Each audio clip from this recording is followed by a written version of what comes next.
Olá, mais uma vez aqui estamos com o nosso programa Alinhando os Ponteiros.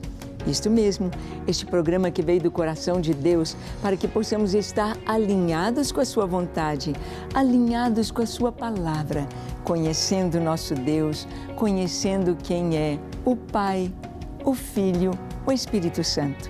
Este Deus triuno, este Deus tão maravilhoso, este Deus que nos amou e nos enviou o seu Filho.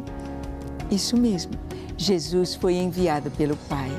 E nós vamos ver no programa de hoje este tema, o nascimento de Jesus. Sempre se trata do nascimento de Jesus na época do Natal, na época que se comemora esse feito, este ato tão glorioso do nosso Deus. Mas vamos conhecer a Escritura, as promessas de Deus, as profecias e o cumprimento há 2000 anos atrás. Vamos então? Deixe o seu coração bem aberto para que Deus fale com você. O programa Alinhando os Ponteiros já começou.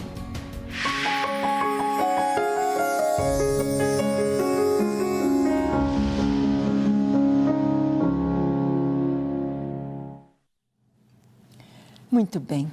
Nós sabemos que Jesus veio ao mundo, aqui no Brasil, por exemplo, uma nação que foi cristianizada. Todos sabem quem é Jesus. Todos sabem a história do Natal.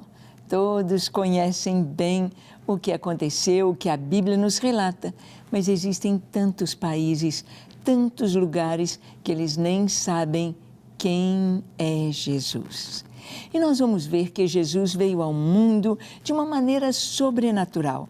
Jesus nasceu, Jesus veio ao mundo, ele se tornou homem, se encarnou, se tornou um ser humano de maneira sobrenatural. Por isso ele é chamado o segundo Adão, porque o primeiro ser humano que veio ao mundo de forma sobrenatural foi Adão. É a sua esposa Eva, tirada dele de uma maneira maravilhosa. Mas todos nós viemos do casamento, da família, do pai, da mãe. Isto é, todos nós seres humanos tivemos um pai e uma mãe e estamos inseridos dentro da humanidade. Vamos ver então como foi o anúncio do nascimento de Jesus a Maria. Abra sua Bíblia em Lucas capítulo 1, do verso 26 ao 33. Diz assim a palavra: No 6º mês, foi o anjo Gabriel enviado da parte de Deus para uma cidade da Galileia chamada Nazaré, a uma virgem desposada com certo homem da casa de Davi, cujo nome era José. A virgem chamava-se Maria. E entrando o anjo onde ela estava, disse: Alegra-te muito, favorecida, o Senhor é contigo. Ela, porém, ao ouvir esta palavra, perturbou-se muito e pôs-se a pensar no que significaria aquela saudação. Mas o anjo lhe disse: Maria, não temas, porque achaste graça diante de Deus. Eis que conceberás e darás à luz um filho, a quem chamarás pelo nome de Jesus. Este será grande e será chamado Filho do Altíssimo. Deus, o Senhor, lhe dará o trono de Davi, seu pai. Ele reinará para sempre sobre a casa de Jacó, e o seu reinado não terá fim.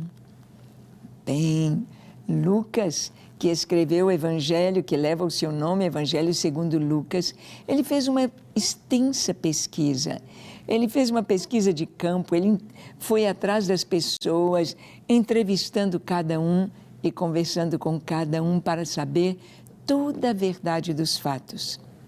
Pois Lucas foi contemporâneo da família de Jesus, dos discípulos, dos primeiros apóstolos. Maria, a mãe de Jesus, ali estava viva. Então, ele pôde saber tudo como aconteceu. E quando a prima de Maria, Isabel, estava grávida no 6º mês de João, que seria chamado o Batista, o anjo Gabriel, o mesmo mensageiro de Deus que falou com Zacarias que a sua esposa Isabel teria um filho, este mesmo anjo Gabriel foi até Maria. Isabel já estava no 6º mês. Ela estava com uma gravidez não revelada para todos, pois ela já era idosa, seu esposo também idoso, e pensavam que não iam ter mais filhos. Mas Deus tinha este propósito maravilhoso. Então, no 6º mês, foi o anjo Gabriel enviado da parte de Deus até aquela virgem, na cidade de Nazaré, na Galileia. Ali estava Maria, ali morava Maria. Esse nome Maria é o mesmo nome Miriam, ou Miriam. Miriam e Maria, o mesmo nome em hebraico, o mesmo nome para esse tempo lá atrás, 2000 anos atrás, Miriam ou Maria. E ela estava noiva. Miriam ou Maria estava noiva de José. E estavam com seu casamento praticamente marcado em andamento quando ela recebe esta notícia do anjo. O anjo vem onde ela estava e disse: salve, agraciada. Alegra-te, alegra-te muito, ó favorecida de Deus. Ela ficou pensando: o que é isso? O que Deus quer falar comigo? E o anjo lhe trouxe a notícia. Ele disse: olha, Maria, não tenha medo, você achou graça diante de Deus. As mocinhas, as mulheres naquele tempo, elas estavam todas numa grande expectativa, porque de acordo com as profecias de Daniel, capítulo 9, quando Daniel nos fala, não no 9, mas Daniel nos fala sobre as 70 semanas, quando ele fala sobre o nascimento do Messias, então haveria de ser de maneira sobrenatural, de uma virgem. As meninas então pensavam: será que Deus vai me escolher? Serei eu a favorecida de Deus? E Maria recebe esta visita do anjo Gabriel, dizendo: conceberás, darás à luz a um filho a quem chamarás pelo nome de Yeshua, ou Jesus, que significa Deus salva. Ele disse: ele será grande, será chamado Filho do Altíssimo, e Deus lhe dará o trono de Davi, seu pai. Ele haveria de reinar, e o reinado do Messias é um reinado sem fim, é um reinado eterno. Seria uma pessoa não normal, natural, para reinar um reinado eterno. Precisava ser o Filho de Deus. E o anjo também disse, não é, que a sua prima havia concebido. Quando Deus trouxe essa notícia para Maria, algo muito importante é necessário saber. Deus estava seguindo um plano, um projeto, um cronograma. Deus havia escrito um cronograma e isso estava relatado lá no Antigo Testamento. Os profetas Isaías, Miqueias, Zacarias, os profetas davam notícia do Messias.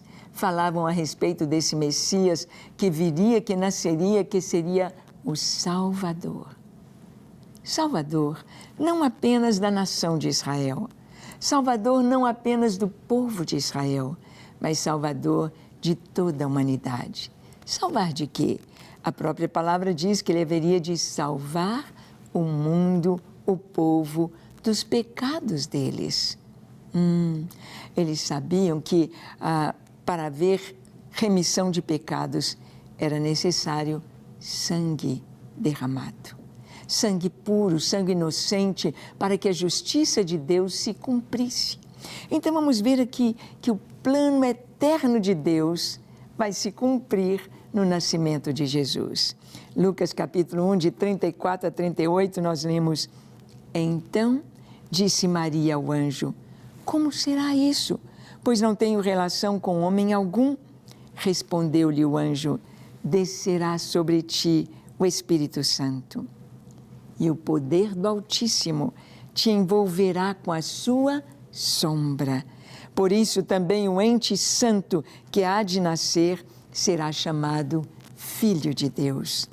Isabel, tua parenta, igualmente concebeu um filho na sua velhice, sendo este já o 6º mês para aquela que diziam ser estéril. Porque para Deus não haverá impossíveis em todas as suas promessas. Então disse Maria: aqui está a serva do Senhor, que se cumpra em mim conforme a tua palavra. E o anjo se ausentou dela.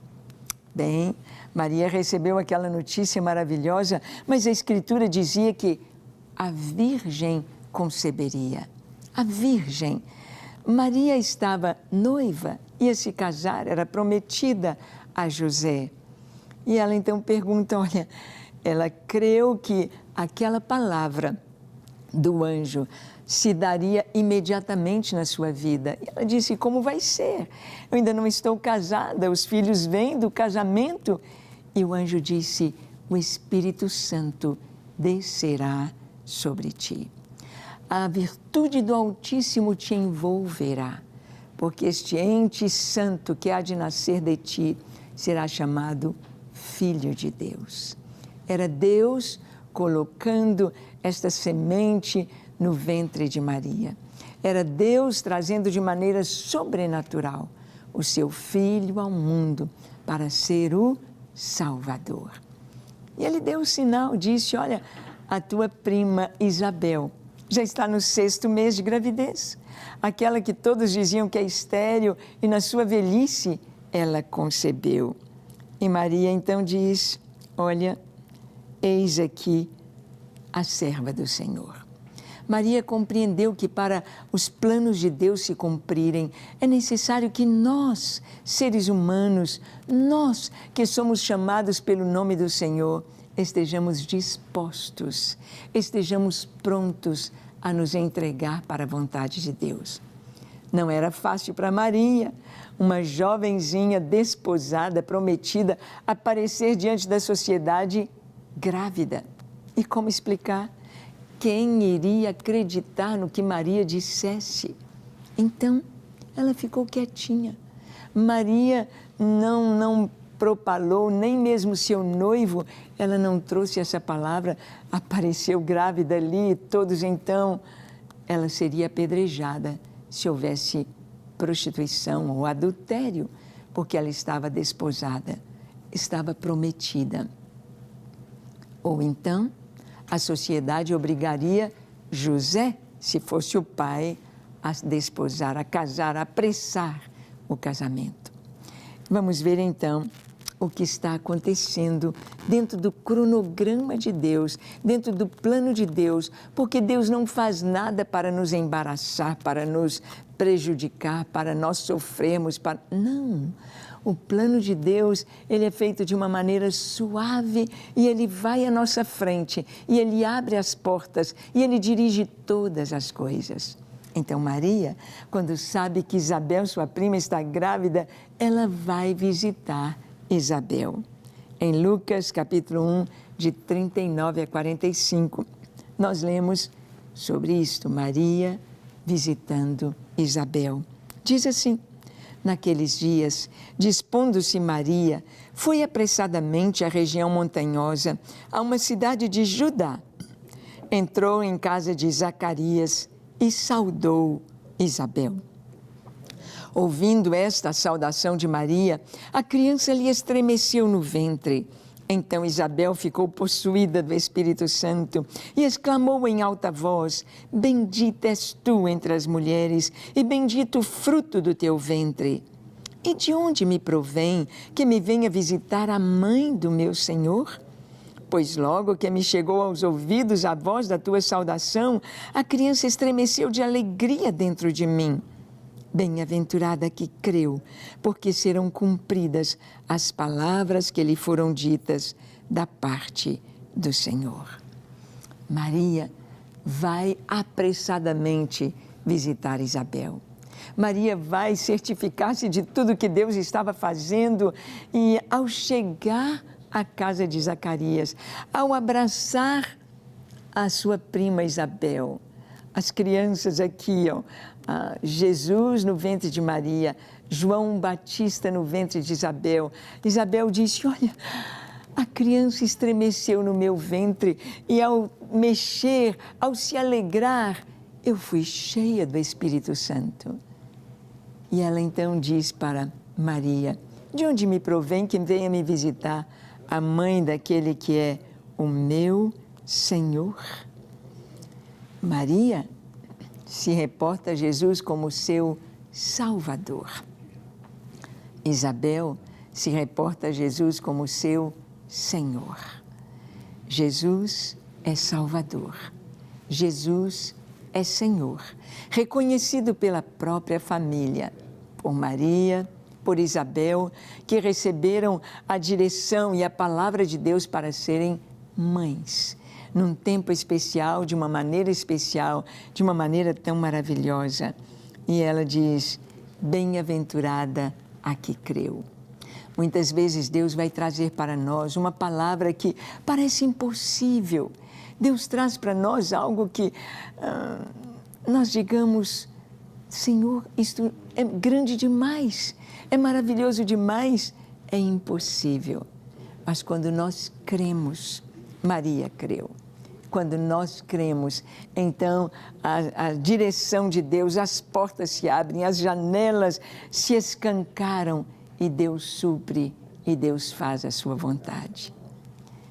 Eu me lembro que quando Deus trouxe para o Paulo, meu esposo, a direção deste ministério 24 horas diante do Senhor, os gideões da oração, gideões da adoração, torres de oração funcionando dia e noite, com as suas lâmpadas acesas em todo o Brasil e nas nações da terra. Quando Deus trouxe esta visão, eu pensei, é coisa alta demais, é grande demais. Para nós parecia impossível, mas não para Deus. E Deus foi abrindo as portas e Deus foi dirigindo. Hoje o ministério está em 72 nações, em várias línguas. Neste momento, quando você assiste a este programa, a este vídeo, você pode ter a certeza de que no mundo, orações dos gideões sobem aos céus. Em inglês, em francês, em espanhol, em italiano, em hebraico, em suahili, em russo, em romeno, em polonês, em tantas línguas, em alemão. Por quê? Porque Deus é Deus. Porque Deus tem os seus planos, Deus tem os seus propósitos e Deus conta conosco para aceitar, para crer e permitir que Ele nos use. Não há nada mais maravilhoso do que ser um instrumento nas mãos do Senhor, do que ser um instrumento útil, afiado, limpo, santificado, um instrumento que Ele possa usar de uma maneira tão maravilhosa, porque Deus é santo e tudo que Ele faz é santo, é perfeito, é justo e é bom. Ah, como é maravilhoso ser um instrumento nas mãos do Senhor. Nunca rejeite o convite do Senhor. Nunca rejeite o chamado do Senhor, porque isso significa para nós privilégio. É um grande privilégio você poder ser um intercessor, você poder ser um adorador, você poder ser um pregador da palavra, um evangelista, alguém que vai levar a mensagem até os confins da terra. Deixe Deus te usar. Cumpra o propósito do Senhor de maneira tão linda. Então, quando ambas se encontraram ali, o Espírito Santo enche Isabel e enche também Maria, ou Miriam, e ela canta um cântico maravilhoso. Está registrado em Lucas capítulo 1, de 46 a 55. Olha que palavra profética maravilhosa. Então disse Maria, a minha alma engrandece ao Senhor e o meu espírito se alegrou em Deus, meu Salvador, porque contemplou na humildade da sua serva. Pois desde agora todas as gerações me considerarão bem-aventurada, porque o Poderoso me fez grandes coisas. Santo é o seu nome. A sua misericórdia vai de geração em geração sobre os que o temem. Agiu com seu braço valorosamente, dispersou os que no coração alimentavam pensamentos soberbos. Derribou do seu trono os poderosos e exaltou os humildes. Encheu de bens os famintos e despediu vazios os ricos. Amparou a Israel, seu servo, a fim de lembrar-se da sua misericórdia a favor de Abraão e da sua descendência para sempre, como prometera a nossos pais. Ah, que palavra linda Maria trouxe. Ela cantou. Será que ela cantou com música? Possivelmente. Um cântico espiritual? Possivelmente. Um cântico profético? Possivelmente. Ou declarou estas palavras? Possivelmente. Ela trouxe do interior do seu ser, do Espírito Santo que estava dentro dela, esta palavra profética tão maravilhosa. Ela disse: a minha alma engrandece ao Senhor. Deus é sempre glorificado em todo o tempo por aqueles que estão alinhados com a sua vontade. Se você está cumprindo a vontade de Deus, Deus está sendo glorificado através da sua vida. Mesmo que as pessoas ao redor possam não compreender, mas Deus é glorificado. E ela diz: a misericórdia do Senhor vai de geração em geração sobre os que o temem. E ela fala: Deus atentou para a minha humildade. Ah, vamos dizer assim, esta faceta do caráter dos filhos de Deus, daqueles que são chamados pelo nome do Senhor, dos cristãos, é a humildade. A humildade. Deus quer que eu e você sejamos humildes. Como podemos ser humildes? Humilde é aquele que reconhece quem é, reconhece o seu lugar, mas reconhece Deus. Maria, ela se dispôs em humildade, dizendo: Senhor, eis-me aqui. Faça-se em mim aquilo que for a tua vontade. E então, depois desta visita, depois de ficar ali 3 meses com Isabel, que era o tempo do nascimento do bebezinho de João, o Batista, então Maria volta para Nazaré. Olha, Lucas capítulo 2, de 1 a 7, vai nos contar como foi o nascimento de Jesus. Está escrito: naqueles dias foi publicado um decreto de César Augusto, convocando toda a população do império para recensear-se. O primeiro recenseamento, foi feito quando Quirino era governador da Síria. Todos iam alistar-se, cada um à sua própria cidade. José também subiu da Galileia, da cidade de Nazaré para a Judéia, a cidade de Davi chamada Belém, por ser ele da casa e família de Davi, a fim de alistar-se com Maria, sua esposa, que estava grávida.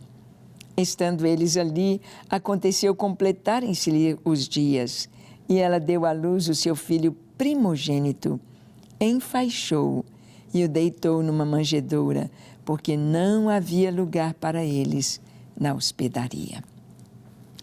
Bem, nós vamos ver aqui que o nascimento de Jesus, ele foi também guiado de uma maneira totalmente maravilhosa por Deus. Deus agindo aqui na terra, Deus estendendo a sua mão, Deus fazendo as coisas acontecerem. Maria está em Nazaré, recebe a palavra do anjo que ela vai ser mãe, ela se encontra grávida e o tempo vai passando, 9 meses daquela gestação. Ela sabe que pela profecia o Messias deve nascer em Belém. E o que faz Maria? Será que ela diz: José, José, nós temos de ir para Belém, José, nós temos de mudar para Belém, o menino tem de nascer em Belém? Não, não. Maria sabia que se Deus falou, Deus vai cumprir. Maria sabia que se havia obstáculos, se havia dificuldades, havia etapas a serem vencidas, Deus cuidaria disso.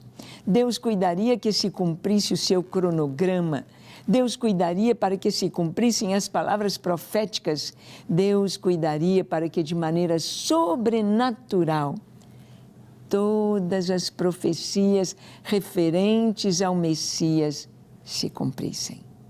E então, ela vai chegando ao final da gravidez e pensando como será o rei supremo da nação, do Império Romano, o imperador César Augusto, baixa um decreto. O decreto dele era que todas as pessoas fossem se recensear no seu local de nascimento. José era da linhagem real, da família de Davi, ou seja, no cartório, a sua ascendência estava registrada em Belém. A sua família era toda de Belém. Ele estava morando agora em Nazaré, mas o recenseamento ele teria de ir até o seu lugar de origem, até o lugar de origem da sua família, pois ele era descendente de Davi. Davi, descendente de Rute e Boaz. Casaram-se em Belém, tiveram seu filho Obed em Belém. Obed teve seu filho Jessé em Belém. Jessé teve seu filho, um de seus filhos, Davi, em Belém. E José era descendente de Davi. Então ele tem de ir até Belém. Maria está bem grandona, já está nos dias de dar à luz e fazem esta viagem até Belém. Uma viagem não tão fácil para uma grávida. Se de carro, de ônibus, numa estrada de terra já não é tão fácil, imagina no lombo de um burrinho, ou de um outro animal, ou de um camelo, possivelmente um burrinho. Imagina, não sabiam quanto tempo as viagens tinham de levar, bastante coisa como para acampar-se, para se hospedar durante vários dias. Chegam a Belém, não encontram lugar para Maria dar à luz. E ela então dá à luz ao menino, ao seu filho primogênito, em uma estrebaria, em um lugar onde eram colocados animais. E o menino, envolto em panos, é colocado numa manjedoura. Nós vamos ver como que isto é significativo, como que esse fato de Jesus ser colocado numa manjedoura estava dizendo que ele era o Cordeiro de Deus. Porque todo cordeiro macho de 1 ano, sem defeito, era colocado numa manjedoura. Era separado de todos os outros, era sem defeito, era perfeito para o sacrifício. Por isso, Jesus não seria colocado num bercinho, nem num cestinho, como foi Moisés, mas na manjedoura, como Cordeiro de Deus que tira o pecado do mundo. Você já conhece Jesus como seu Salvador? Ele já nasceu na sua vida. Quando Ele entra no nosso coração, Ele transforma tudo. Vamos orar? Feche os seus olhos, curve a sua fronte, se for possível, se ajoelhe. E ore comigo dizendo assim: Senhor, louvamos o Teu nome e Te bendizemos. E nesta hora, Senhor, cada pessoa que nos assiste, cada um que está com o seu coração diante de Ti, seja tocado pelo Teu Espírito Santo, para que conheça Jesus, o Teu amor, para que o Senhor possa nascer em suas vidas e eles possam experimentar a salvação, a libertação, a vida eterna. Nós abençoamos a cada pessoa que está orando conosco agora, com a Tua presença, com o Teu Espírito Santo e com a Tua paz. Em nome de Jesus. Amém, amém e amém. Até o nosso próximo encontro, quando aqui estaremos compartilhando com você a Palavra de Deus, alinhando os ponteiros na presença do Senhor. Deus te abençoe.